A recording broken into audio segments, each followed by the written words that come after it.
You have questions? America's #1 business coach has answers. It's your Broda from Minnesota. Here's another edition of Ask Clay Anything on the Thrive Time Business Coach Radio Show.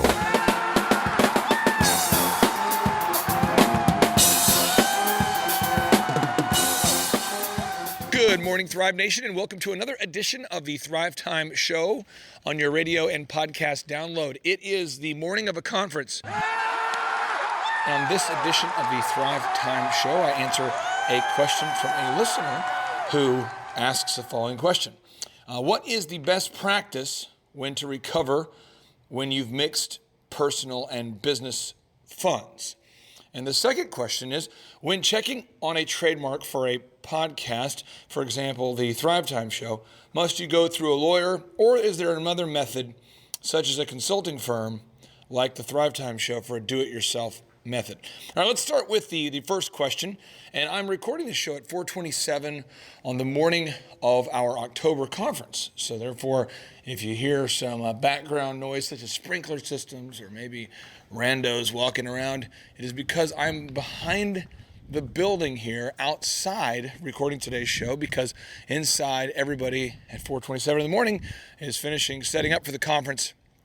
We've actually had a person arrive in our parking lot already, and it is very conferencey in there. It's the energy and the excitement of the conference can be felt in there. So I'm outside here to answer your question. So what you want to do is you want to get one credit card just for the business. Right? Just get one credit card just for the business. Get like American Express, a Discover, a Master, a Visa, something. And make sure it's just for the business use.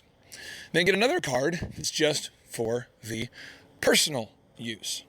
That's what you'd want to do. And then every time that you buy something, you put it on the business card if it's for business, and if it's for personal, you put it on the personal card. And that's how you'd want to keep them separate.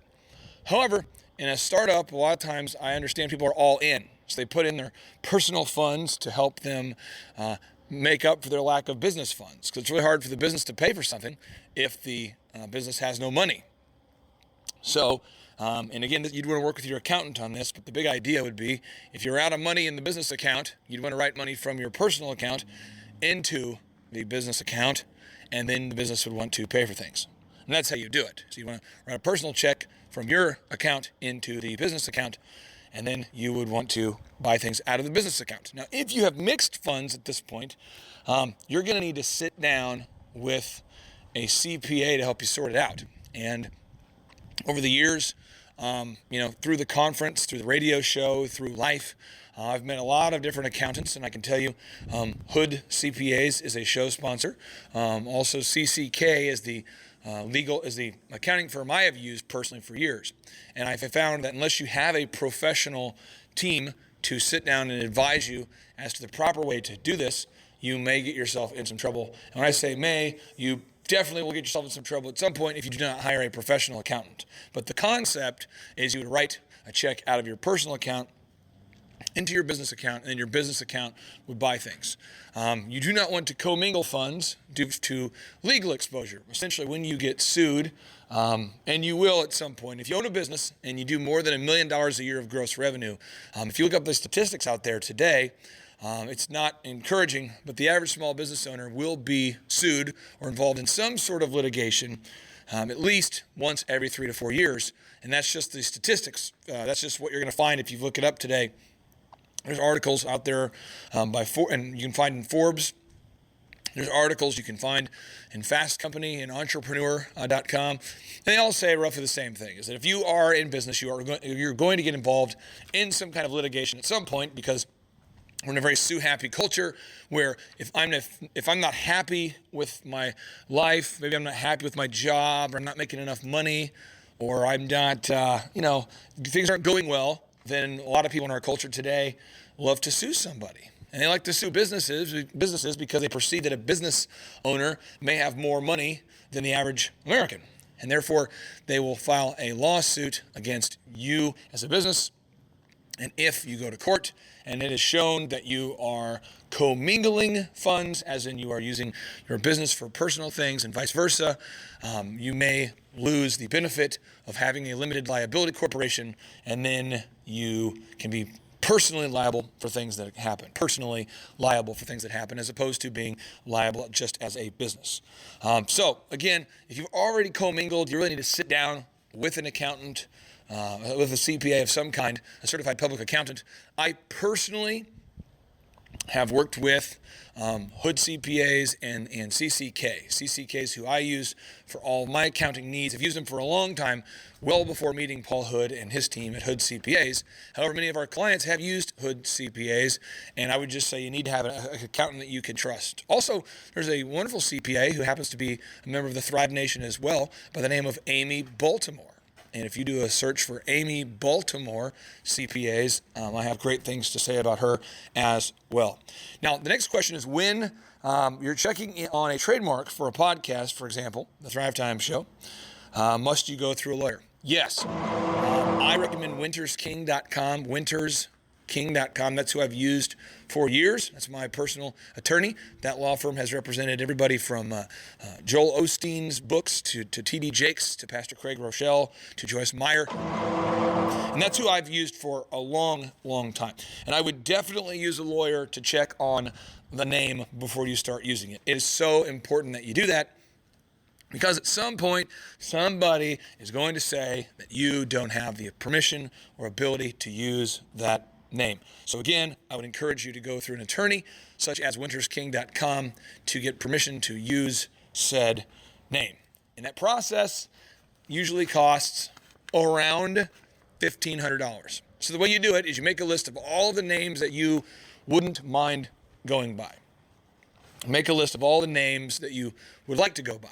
Make a list of all the names that you think you'd like to name your business, your product, your show, whatever. Make a list of all of the names that you think you might want to go by.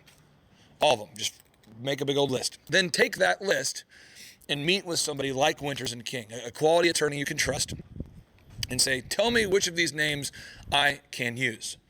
And don't get emotionally attached to just one name. Just make a list of the names that you think you would be okay with going with, and then they'll tell you which name you can use. And then whatever name they say you can use, then use that name. That's how I'd want to do it.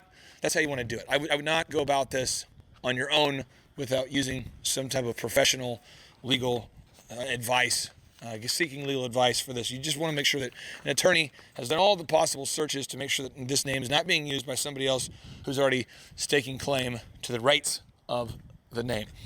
And our next question. Thus, it is 4:30 in the morning, and I am behind the building right now recording today's podcast because I want to be able to answer your question while not disrupting the team as they get all set up there. And so we have a listener who wants to know, how do you figure out how much money you should budget for payroll? I guess she's pulling all-nighters and working at least 20 hours per day to keep her payroll costs down, but has started to fall asleep at stoplights and is making accounting mistakes. She's wondering how she can afford to, how much she can afford to spend on payroll that will allow her more time to work as an owner versus an employee while also making a profit. Well, the best practice, Miss Jennifer, is you'd like to have your payroll somewhere between 25 and 30%. Between 25 and 30% of your total operating budget. That's the goal. I mean, that's the best practice. If you were to buy like an OxyFresh or an Elephant in the Room, or we would sit there and tell you, hey, you should probably work out a pro forma, work out a projection, work out a formula that allows you to only spend 30% of your revenue on labor. However, that's not always possible. And it depends what kind of business you're in, because I know people who spend 90% of their budget on labor because they have a product or service that no one's buying, and therefore they are not doing very well, and they're only doing a very small amount of sales, and so they work all the time in exchange for very little profits. And it's because the amount of time you work doesn't it's not guaranteed to produce a profit. So in particular, years ago, we had one gentleman that I met at a conference who was not a client and never became a client, but he's a good guy, and he made wooden things. I'll just leave it at that. He made wooden things, and he claimed, and I have no reason to believe he was being dishonest, he claimed to be working somewhere between 80 and 90 hours a week, every week, and he made an annual profit, he said, of about $30,000 a year. And he made wooden things that nobody wanted, except for the few people that occasionally wanted it. And so he just kept making these wooden things. And he did this for years. Year after year after year, he's making these wooden things. And he's making these things because every once in a while, usually once a week or twice a week, someone would come into his little shop and would buy these little wood things. And so he had this little business based near the bottom of a mountainous region, and that kind of a touristy place. And people would drive through, and they would say, "Oh, I wonder what this place is." And they'd pull in, and he's located next to one of those places that makes homemade fudge and homemade candles and homemade soap, that kind of thing. Not an Amish store, but one kind of like it, where there's a lot of handmade organic goods. And then people would see his business next door, and it's in this kind of touristy town, and they would think, well, I should go in this store and see what he has. And he made some stuff that, I don't know, it'd be like a nice wood stump that he found, and he somehow polished it and made it look sharp, or he'd put some varnish on it, or he'd live edge, a lot of live edge desks and live edge woodwork. And the live edge, some of his work was beautiful. But the problem is that he was in a touristy town located near the base of this mountain. And I just thought to myself, man, some of this stuff is cool, but if I'm on vacation, the last thing I'm going to buy is a desk. And there's very few people who live in this town. It's very touristy. So the only people who actually come to this town are touristy people. And so I can't imagine there's a whole lot of people coming into the store who are wanting to buy a live edge desk or live edge something, or a great, nice hand-carved, decorative picnic bench, that kind of thing. I have to imagine there's very few people that would want to buy his stuff and then have it shipped home, or because you're on vacation. And so what you want to figure out is where are we at? Where are you at with your business? Are we in a place where a lot of people all over this planet want to buy your stuff? And is it a marketing problem? Or is it a product problem?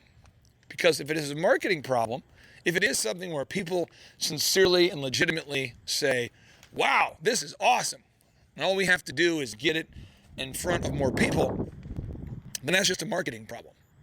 But if it is a product problem, and I'm not suggesting it is, I'm just asking rhetorically, if it is a product problem, then no matter how much time we spend marketing it, people still are not going to want it. And then that creates a problem with payroll, because now we are exchanging all of our hours for very little gross revenue. So in that scenario, it'd be very hard to hire anybody to do anything because we're not selling anything. So I would just ask yourself, do we have a product problem or a marketing problem? Step one, do we have a product problem here or a marketing problem? Start there. Ask yourself, have a good, hard, objective look at that. Number two, if you do hire somebody, conduct a group interview every week, as we talk about on this podcast. Never stop conducting the group interview. Do the group interview every week. And just last night, at our group interview, I found somebody who said they're only looking to work 20 hours a week, and they wanted to know if we had any positions where we were just going to hire for 20 hours a week. Now, I don't have any positions currently for any of my businesses where I would hire someone to work 20 hours a week. But if you're in a situation where maybe you can't afford to pay someone 40 hours a week, but you can afford to pay somebody 20 hours a week, maybe finding some part-time help is the best solution at this point, if that's the move. But what you have to do today is you're going to have to get out your calendar. So step one, figure out, do we have a marketing problem or do we have a product problem? Step two, you're going to have to get out today a calendar and block off your schedule, the hours that you're going to work and the hours that you're not going to work. And you're going to have to make sure that you are not working to the point of exhaustion. You're going to have to block out time in your schedule for life. And so you might say, I'm willing to work from 4 a.m. to 4 p.m., but that's it. Or from 5 a.m. to 5 p.m., that's it. You got to block out some time there where you say, I'm done working at this time. You're going to have some kind of boundaries of, this is when I'm going to be done working. I've got to block out time here. This is when I'm going to be done working. There's got to be some kind of boundary set up in your schedule. That has to happen. Okay? Now, the third thing you want to do is you'd want to enter in all of your income for the past 90 days all of your income for the past 90 days and put that into a spreadsheet. Again, enter in all of your income for the past 90 days into a spreadsheet and all of your expenses for the past 90 days and put it into a spreadsheet. If that's too daunting or not possible, do the last 60 days. So put all those things into the spreadsheet and then sum total them. And that way, a coach or advisor or somebody could look at it with you and figure out where is your money going. And only then can we really start to find where we're maybe spending too much money or where we're not being effective. That's how you're going to look at that. You can't do it any other way than doing it on a very granular, detailed basis. You want to enter in all of your income for the past 60 days into a spreadsheet and all your expenses for the past 60 days. You just want to sit down and look at it on a very granular level and ask yourself, where could we cut back? Where are we not seeing fruit here? But again, ask yourself this big question today: do we have a marketing problem or a product problem? Because if we have a product problem, you could work theoretically thousands of hours and never make money if it is a product problem. So I would encourage all the listeners to ask themselves that question. And then the final little tip that I would give you as we're trying to help you get out of the woods financially is you always want to stick within, if you can, 25 to 30% of your budget being spent on your labor. You really never want to spend more than 25 to 30% of your total revenue on labor, if possible. Now, I'm not saying that you can't ever spend more than 30% of your total gross revenue on labor. I'm just saying that is the best practice, and that is as much of your gross revenue as you'd want to spend on your labor in a perfect world. But again, enter in all of your income and expenses for the past 60 to 90 days into a spreadsheet so a coach or advisor could sit down with you and analyze where we can make some tough cuts. And now, without any further ado, 3, 2, 1, boom!